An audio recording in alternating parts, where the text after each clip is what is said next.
High, কেমন আছো সবাই? আজকে দেখো আরও একটা টেস্টি রেসিপি নিয়ে চলে এসেছি। তো আজকেও কিন্তু কোনো মাটন চিকেন এইসব রেসিপি নয়, আজকে হলো চিলি সয়াবিনের রেসিপি। চিলি সয়াবিন বানানোর জন্য আমি এখানে কিছুটা পরিমাণ সয়াবিন নিয়েছি, যেটাকে একটু লবণ দিয়ে গরম জলে সিদ্ধ করে নিয়েছি যাতে এটা সফট হয়ে যায়। দিয়ে ধুয়ে নিয়েছি ভালো করে। আর এবার এটাকে আমি একটু ম্যারিনেট করে নেব। ম্যারিনেট করে নেওয়ার জন্য এখানে নিয়েছি আদা, রসুন, জিরের গুঁড়ো, ধনের গুঁড়ো, একটু গোলমরিচ গুঁড়ো, লাল লঙ্কার গুঁড়ো আর সামান্য লবণ। সেটা দিয়ে আমি এবার এই সয়াবিনগুলোকে ম্যারিনেট করে রাখবো ওই 30 মিনিটের মতন। চলো দেখতে থাকো।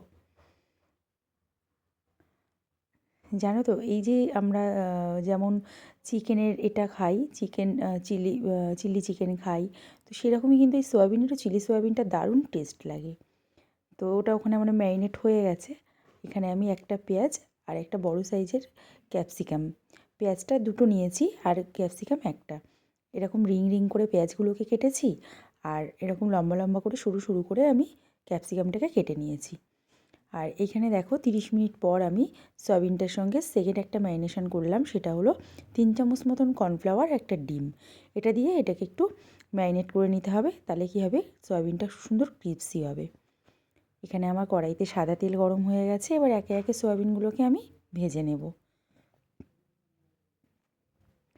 দেখো এইভাবে আমি সমস্ত সয়াবিনগুলোকে ভেজে তুলে নিয়েছি, আর এতটা ক্রিস্পি হয়েছে যে আমরা কিন্তু ভাজতে ভাজতেই না শুধু শুধু কয়েকটা খেয়ে নিয়েছি। দেখো ওই কড়াইতেই আমি এবার পেঁয়াজ আর ক্যাপসিকামটা দিয়ে দেব। তোমরা এখানে চাইলে একটুখানি রসুন কুচি অ্যাড করতে পারো আগে, আমি সেটা অ্যাড করিনি।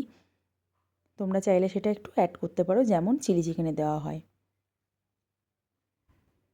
দেখো এটাতে একটু সামান্য লবণ দিয়ে দিয়েছি, দিয়ে এটাকে একটু নাড়াচাড়া করে নেবো যেন ক্রাঞ্চি ভাবটা না চলে যায়। এবার আমি ওই মিক্সিতে যে মশলাটা করেছিলাম সেই মিক্সিটাতে একটু জল দিয়ে ধুয়ে আমি এর ভিতরে একটু সামান্য জল দিয়ে দিলাম। এটা একটু সামান্য নাড়াচাড়া করে, ঢাকবো না, সামান্য নাড়াচাড়া করে এখানে দিয়ে দিলাম আমি টমেটো সস আর সোয়া সস। এটা তোমাদের পরিমাণ মতন দিতে হবে, যে যেমন পছন্দ করো।